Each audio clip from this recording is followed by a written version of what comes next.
a une personne qui nous a écrit pour nous demander si la dysfonction érectile peut poser des problèmes dans comment dire, une volonté d'enfant. Est-ce que ça peut empêcher d'avoir des enfants, d'avoir des problèmes d'érection? Alors, clairement, le fait d'avoir des troubles érectiles n'est pas le signe qu'on a un problème de fertilité.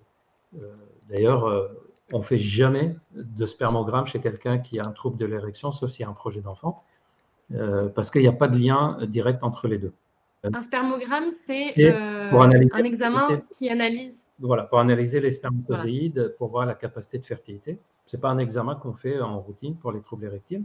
Le fait d'avoir des problèmes d'érection peut être gênant pour avoir des enfants, uniquement si ça empêche la pénétration, puisque pour avoir des enfants naturellement, il faut qu'il y ait une éjaculation dans le canal vaginal. Donc, il faut qu'il y ait un minimum de pénétration.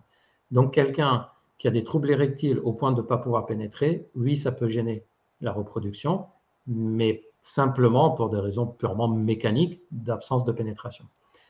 En revanche, ce qu'on commence à se demander, c'est les personnes qui ont un problème d'infertilité, qui n'arrivent pas à avoir d'enfants, ça semble plus fréquent chez eux, les troubles de l'érection, mais probablement par les conséquences psychologiques aussi des problèmes de fertilité et d'autres conséquences hormonales. En tout cas, le fait d'avoir des troubles sexuels n'est pas le signe qu'on va avoir des problèmes pour avoir des enfants.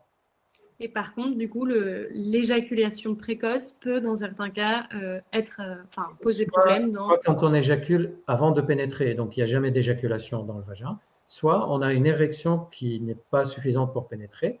En tout cas, toutes les situations où, peut-être parfois du côté de la partenaire, un vaginisme, c'est-à-dire il n'y a pas de possibilité de pénétration, les troubles sexuels qui empêchent d'avoir une éjaculation dans le vagin vont naturellement avoir une conséquence sur la reproduction, mais pas parce qu'on a une infertilité, mais parce qu'il n'y a pas les conditions physiques pour la reproduction.